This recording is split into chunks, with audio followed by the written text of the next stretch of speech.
Para finalizar esta conmemoración, los invitamos a escuchar la conferencia magistral que estará a cargo del economista Enrique Iglesias.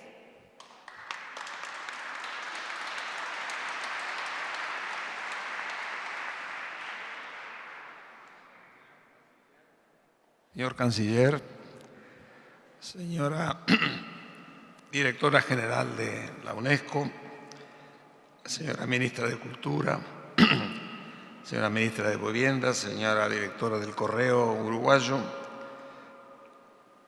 amigas y amigos todos. Muchas gracias por la invitación para hacer uso de la palabra en este acto tan significativo como es celebrar los 70 años de la UNESCO. Creo que habría en la asistencia personas con mucha más autoridad que yo, hombres de la cultura, personas de la educación o de las ciencias. Mis palabras van a ser referidas fundamentalmente a un consumidor de lo que han sido los valores y las contribuciones de la UNESCO al desarrollo económico y social del mundo. Es decir, un recuerdo agradecido y admirado de la organización. Todavía recuerdo, directora, cuando a finales de los 40, inicios de los 50, el correo de la UNESCO nos conmovía a todos los jóvenes.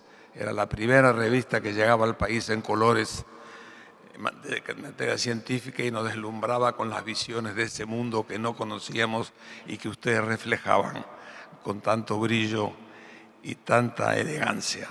Por eso que somos consumidores agradecidos en lo personal de lo que ha hecho su institución a lo largo de tantos años. Yo quisiera hacer una referencia, pues, como practicante de la economía al servicio del desarrollo. Es ahí donde yo puedo decir algo, como digo, más en tono de agradecimiento que darles a ustedes información que de sobra conocen. Yo creo que es muy interesante el nacimiento de la institución allá por el año hace 70 años, y importante porque fue a pocas horas, casi yo diría, del nacimiento de las Naciones Unidas. La Carta de San Francisco tenía unas semanas de firmada cuando de alguna manera un grupo de países, más de 30 países en Londres, se juntan para dar nacimiento a lo que es hoy la UNESCO. Llama la atención que solamente con pocas semanas se dé nacimiento a una institución como la UNESCO. Lo que pasa es que detrás de eso había un esfuerzo que venía casi desde el fin de la Primera Guerra Mundial, de un grupo de personas de buena voluntad, instituciones, etcétera, que venían apostando a la esperanza.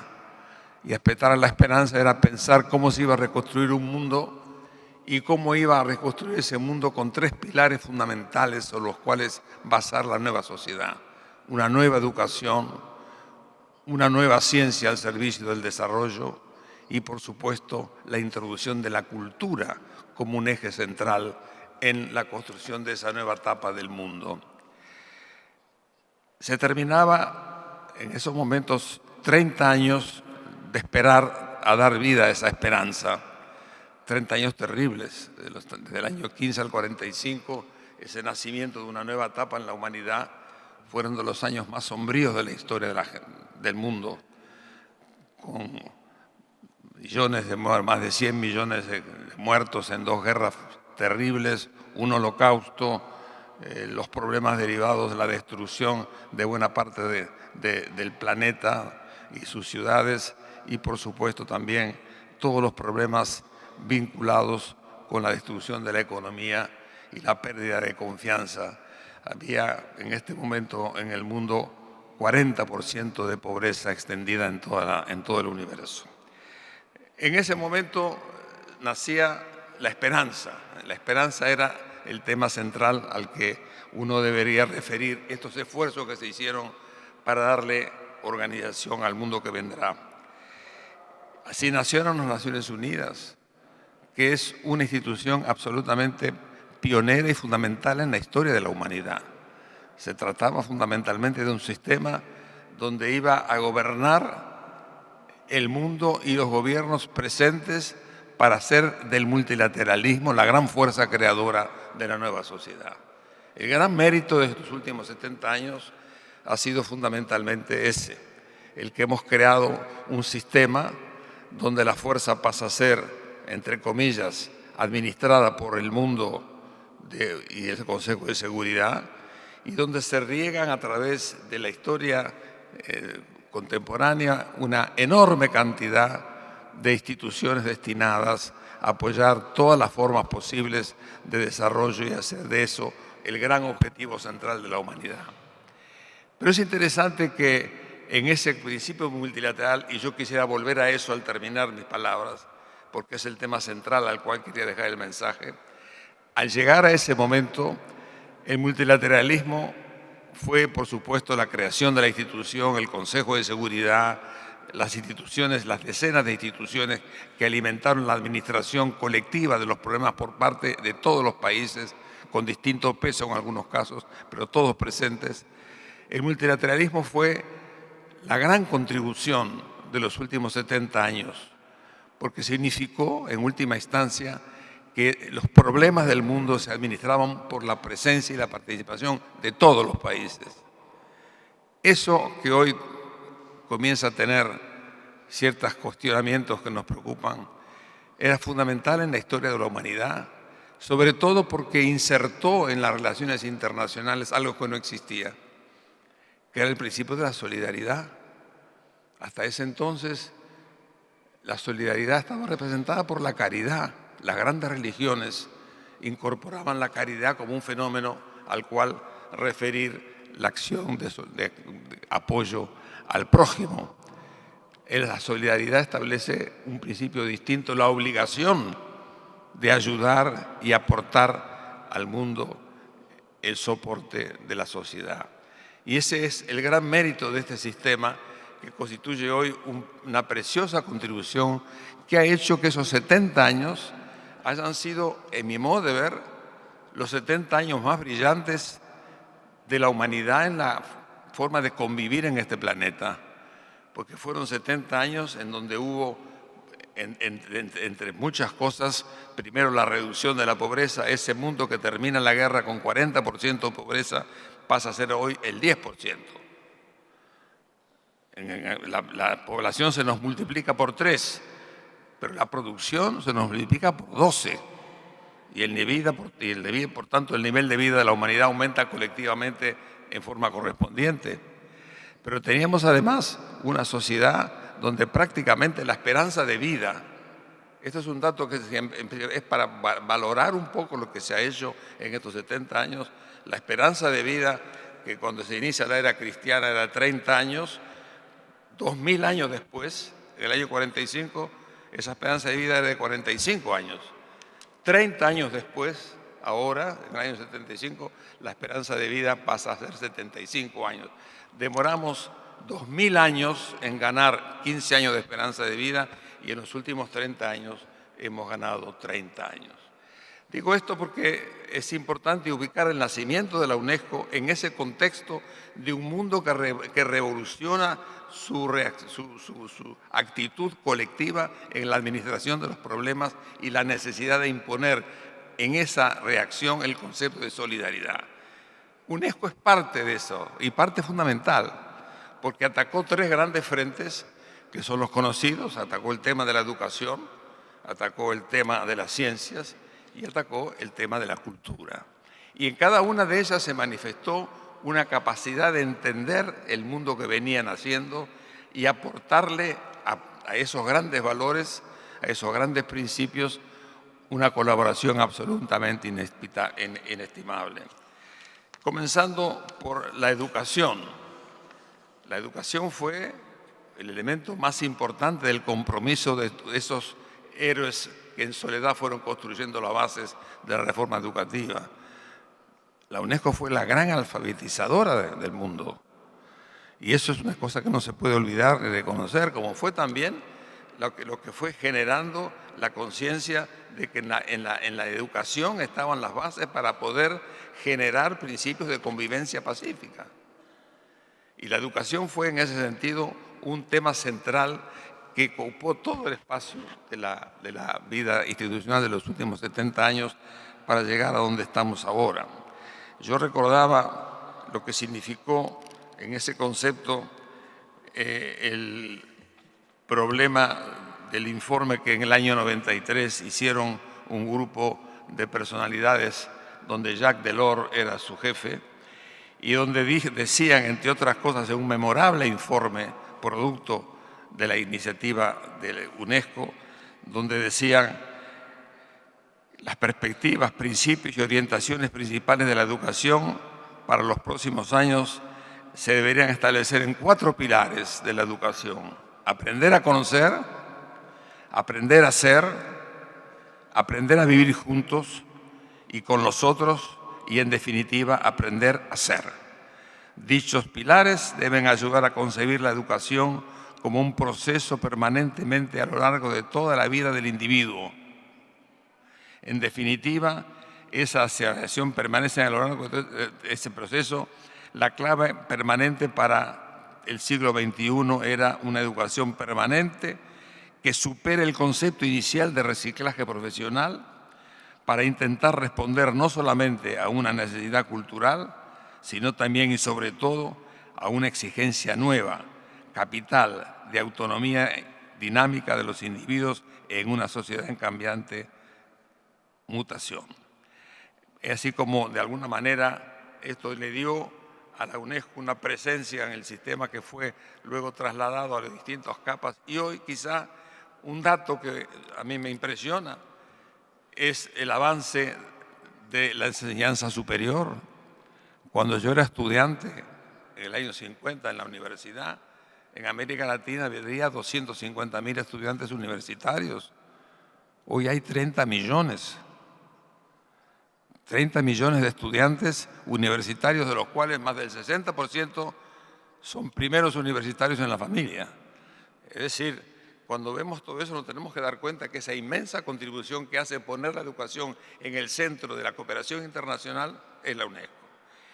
Por supuesto que se incorporaron a ellos múltiples instituciones de todo tipo que fueron agregando y seguirán agregando porque el tema no tiene fin, es un tema permanente. Pero yo quiero señalar que esa gran contribución hay que reconocer que la institución fue pionera y tenemos que darle el mérito y el reconocimiento que tienen. El otro gran tema es el tema de la ciencia. Al principio se estaba viviendo la segunda revolución industrial, pero se venían las matemáticas. Creo que la UNESCO de alguna forma intuye en el inicio de que estamos en presencia de un factor de conmoción de los procesos productivos que alterarían no solamente el volumen de la producción, sino la calidad de la producción y además de eso la forma de vida, que es lo que nos está pasando hoy con todo el tema vinculado con el desarrollo de las cuartas y las quintas revoluciones tecnológicas que se están dando en el mundo. No podemos olvidar una cosa, directora, que usted recordará muy bien. En el año 1980, el programa oceanográfico de la UNESCO es la primera institución que descubre que estaba cambiando el clima por la diferencia de la temperatura de los océanos. El problema del cambio climático que hoy nos conmueve, nos preocupa y que se ha convertido en el gran movilizador de la gente joven, gracias a Dios. Yo creo que eso está en el principio. La UNESCO aparece siendo la institución que desde el programa oceanográfico promueve la toma de conciencia, que hoy es una de las grandes obsesiones de la humanidad al cual hay que dar toda su atención.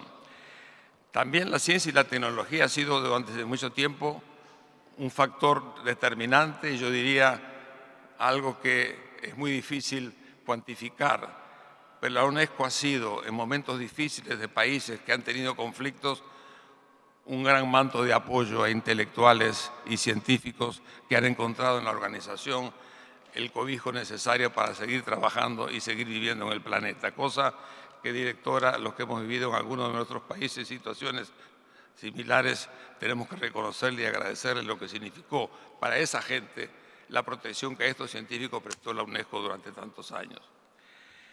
Y la tercera variable era, por supuesto, la cultura, donde yo he encontrado realmente los méritos absolutamente espectaculares de la acción de la institución. Yo creo mucho en la cultura, lo he creído a lo largo de toda mi vida.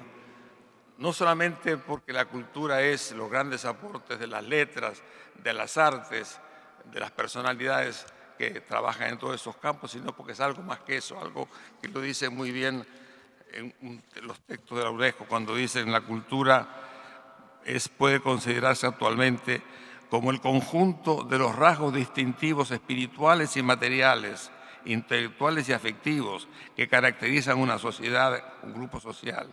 Ella engloba, además de las artes, las letras y los modos de vida, derechos fundamentales al ser humano, los sistemas de valores, las tradiciones y las creencias.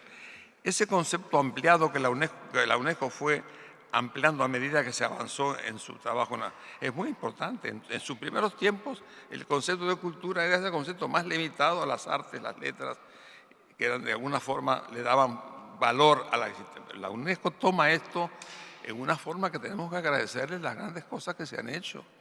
La preservación de los lugares, destacando la importancia de los monumentos históricos, la conservación de los monumentos, la protección de los monumentos en momentos de grandes conflictos y grandes crisis, que desgraciadamente no han sido pocos, como lo demuestra la experiencia del Medio Oriente, por ejemplo. Esa política de protección ha sido uno de los elementos más valiosos que hay que reconocer en la institución. Pero yo fundamentalmente creo que hoy por hoy, en el mundo en que estamos, la visión de la cultura está en todo, porque de alguna forma la cultura aporta fundamentalmente a la administración y la gestión de los países porque hace directamente referencia a los valores, a las creencias y a la forma como reacciona la sociedad. Es algo más que un valor estético, es un valor ético. Y cuando la UNESCO se suma al concepto de preservar la paz, pide precisamente el respeto por las culturas, la preservación de las culturas como una forma de generar en la sociedad valores que permitan hacer de la paz algo propio, algo que la cultura preserva y ayuda a vivir. No es fácil, no es fácil. Cuando uno mira un poco la experiencia de la humanidad y la labor de Naciones Unidas, tiene que reconocer que hay tres grandes frentes en la humanidad que no han sido posibles dominar todavía y que persisten como grandes desafíos. Los problemas de razas, los problemas de religiones y los problemas de nacionalismos. Y esos tres elementos que son tan importantes constituyen realmente pilares sobre los que hay que trabajar. Cuando la UNESCO llama al respeto de la diversidad cultural, a la capacidad de convivencia con la diversidad cultural, a la capacidad de preservación para las futuras generaciones, esas herencias, esas tradiciones, esas formas de vida, está alimentando lo que es la base de la sociedad. Y lo que es la base de la sociedad para convivir y conviviendo preservar la paz. Y preservando la paz poniendo en práctica medidas de política económica que nos permitan el desarrollo y el mejoramiento de las condiciones de vida. Lo que ha hecho la UNESCO en este campo ha sido realmente muy significativo. Todavía hoy quedan muchas cosas más por hacer y especialmente por generar sensibilidades que muchas veces no son claramente entendidas en las administraciones públicas de nuestros países. Lo digo con todo respeto, pero en términos generales muchas veces la valoración de la cultura en esa dimensión social y de convivio entre distintas fuerzas sociales es a veces algo que escapa a los presupuestos o a las sensibilidades públicas. Yo me gustaría de alguna manera recordar esto porque creo que me parece a mí de una enorme significación. Además, caracteriza a un país, proyecta a un país. Hay una dimensión donde me tocó vivir como economista en las últimas décadas, que es la importancia económica de la cultura. ¿O acaso el turismo no es hoy una fuerza impresionante en la humanidad? ¿Acaso no tenemos 1.300 millones de personas que se desplazan, donde uno de los motores de ese desplazamiento es precisamente el conocer otras unidades, otros lugares, otra forma de vida? Y eso significa un potencial económico. No en balde se está hablando y se habla cada vez más del tema de la revolución naranja, como la cultura es un factor económico de enorme importancia. En algunos casos, 5, 6, 7% del producto está generado por la cultura. Esa calificación que hizo UNESCO de poner la cultura en el centro del debate como un instrumento de preservación de la paz, pero al mismo tiempo ahora como un poder económico importante en el mundo, es algo que tenemos que de alguna manera reconocer y respetar, porque en torno a esto es que están los grandes desafíos de la humanidad que se nos viene encima. Todo esto tiene que ver con el tema central que me pidieron que comentara. Es cómo se proyecta esto sobre los años que vendrán y cómo se proyecta sobre el tema conocido de los Objetivos de Desarrollo para el año 2030, los ODS, los Objetivos de Desarrollo Sostenible. Bueno, yo creo que la humanidad vuelve nuevamente a apostar a la esperanza.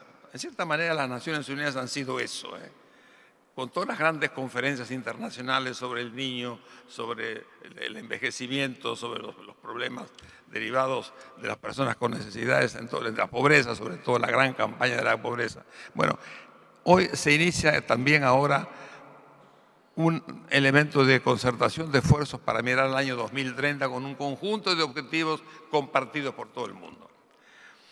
La CEPAL ha hecho una distinción de 7 puntos sobre los cuales hay que prestar atención para poder cumplir con esa meta de que esos objetivos sean realmente puestos en práctica. Y los problemas y los desafíos que deberán entender esas políticas son: 1, la persistencia de la pobreza. La pobreza ha bajado en el mundo, sin duda alguna, como lo decía hoy, pero persiste. Ese 10% es mucha gente con una población que se multiplicó por 3. 2, la desigualdad y la cultura del privilegio. Yo creo que esto es uno de los temas que de alguna forma debe preocupar especialmente, por cuanto la desigualdad se ha convertido hoy en el gran factor perturbador de la convivencia social y un elemento que desafía y cuestiona la propia estructura política. Lo estamos viviendo en estos mismos momentos en algunos países en América Latina, cuando las grandes masas sociales pacíficamente salen a manifestar, lo hacen para llamar la atención de los problemas de la desigualdad y llamar la atención cuando la lideranza política ha perdido contacto para conversar y poder dirigir la opinión pública. Por tanto, uno de los elementos fundamentales que de alguna manera desafía a políticas de desarrollo del milenio es precisamente el tema de la desigualdad, que tienen todos los países del mundo, ricos y pobres. Uno de los grandes temas hoy de los países ricos es precisamente cómo se ha concentrado el ingreso en 1 o 2% de la población que viven en condiciones absolutamente distanciadas de los demás. Ese tema tiene en el fondo una componente cultural. Por eso que de alguna forma, la componente cultural es la capacidad del diálogo, de la dirigencia para poder entender lo que está pasando. Se nos escaparon las formas de entender lo que está pasando en la sociedad. La clase política de alguna manera perdió esa capacidad de contacto que es su misión fundamental. Y eso es lo que está alimentado estas reacciones pacíficas y no tan pacíficas, porque siempre se aprovechan los factores perturbadores de ciertas situaciones. Pero yo creo que el tema que señala la CEPAL de la desigualdad es un gran elemento que nuevamente está detrás de él, también factores culturales y políticos que forman parte de la respuesta a esos problemas. Las brechas de educación, salud y acceso a los servicios básicos, claramente, es el tercer elemento. La falta de trabajo, la incertidumbre del mercado laboral. La UNESCO trabajó en este tema. Es decir, uno de los grandes temas que propone el cambio tecnológico es qué hacemos con las formas de trabajo. Y yo creo que ahí hay un tema donde también está involucrado la institución que ha tomado cuenta de estos temas y aporta algo más que la visión tecnocrática del tema. Aporta la forma como hacer de esto un elemento que hay que negociar con la opinión pública, entender las ansiedades y buscar alternativas que permitan, a partir de la educación, encontrar soluciones para generar puestos de trabajo que vengan a reemplazar los que se pierden con los avances de las nuevas tecnologías. Este es un tema que está realmente detrás del tema. Acceso social desigual a la protección social, es verdad también. Nosotros afortunadamente en el Uruguay tenemos una situación de una extensa protección que abarca a todos los sectores de la sociedad. Esto no está repetido en todos los países. Sexto punto, hablan de la institucionalización de la política social aún en construcción, es decir, políticas sociales débiles que responden a momentos especiales y que no se han consolidado en la sociedad. La política de previsión social, la política de salud, la política de educación con acceso universal, todos estos elementos tienen que consolidarse institucionalmente y ahí aparece el desafío que señala la CEPAL. Y por último, la inversión social insuficiente, Siempre será insuficiente, pero de alguna manera es un tema con el cual hay que convivir en los próximos años. Y dice además la CEPAL lo siguiente: para hacer frente a estos elementos que hoy llaman a la puerta de la acción política y de las políticas de gobierno, se agregan además obstáculos emergentes, cosas que están surgiendo en la sociedad, que nuevamente irrumpen con valores de tipo cultural. La violencia, el crimen organizado. Uno de los peores momentos que tiene hoy América Latina es precisamente el tema de la violencia y el crimen organizado, donde aparece el terrorismo vinculado en forma muy directa. Pero aparte de eso, el problema vinculado a la violencia, al narcotráfico, en fin, es hoy uno de los grandes temas del mundo, pero fundamentalmente en América Latina se ha incrustado.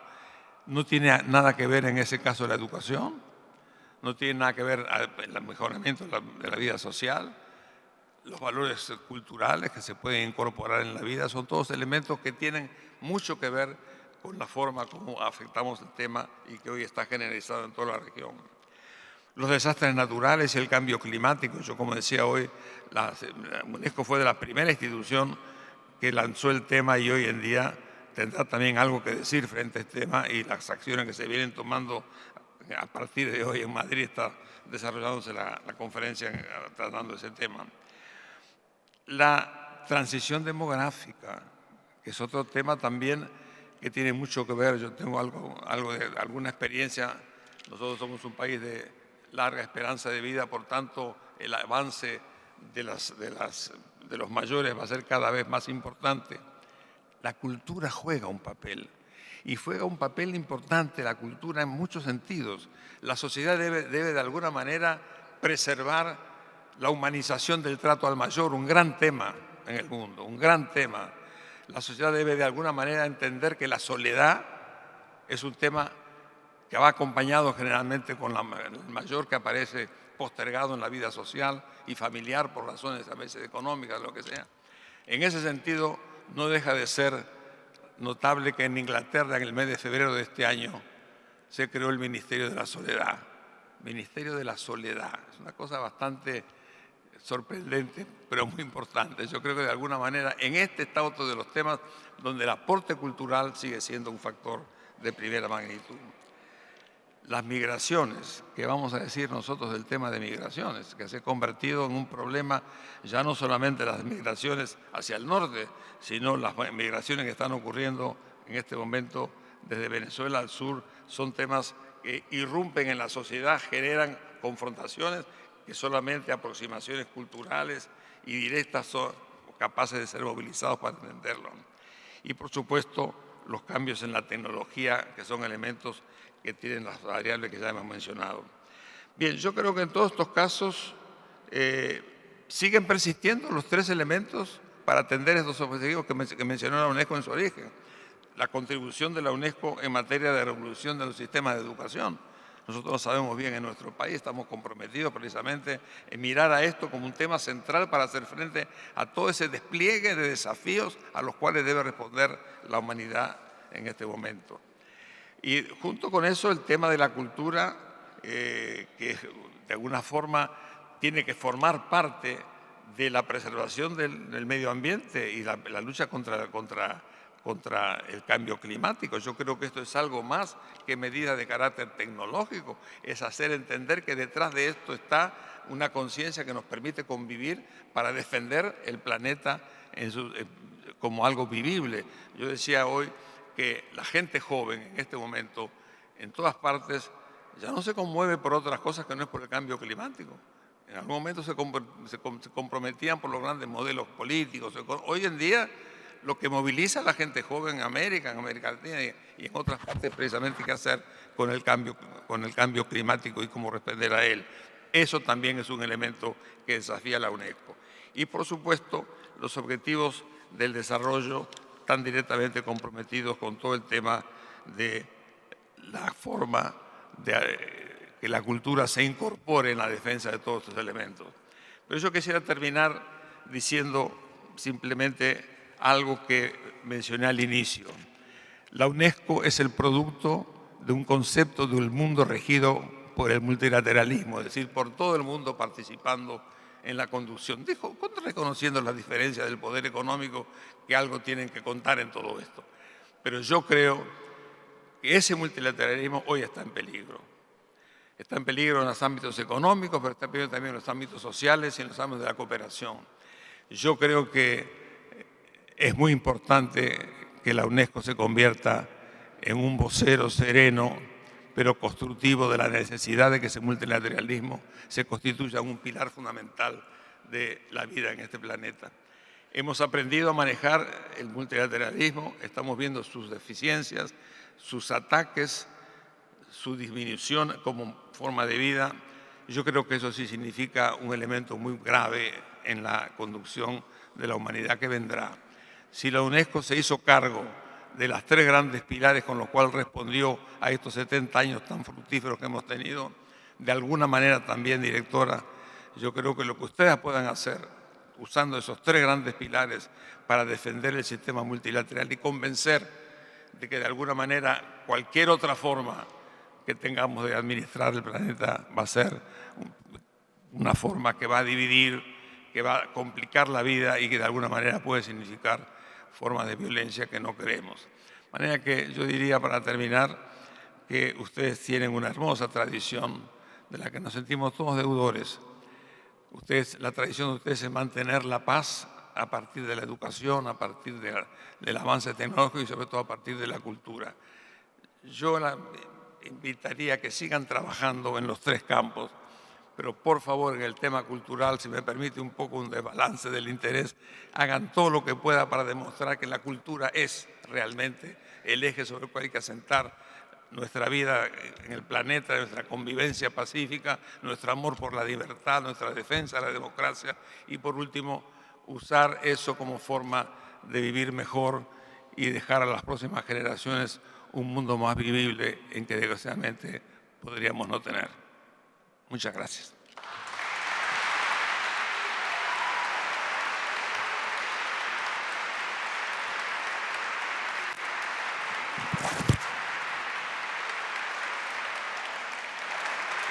Economista Enrique Iglesias, muchísimas gracias por su brillante alocución.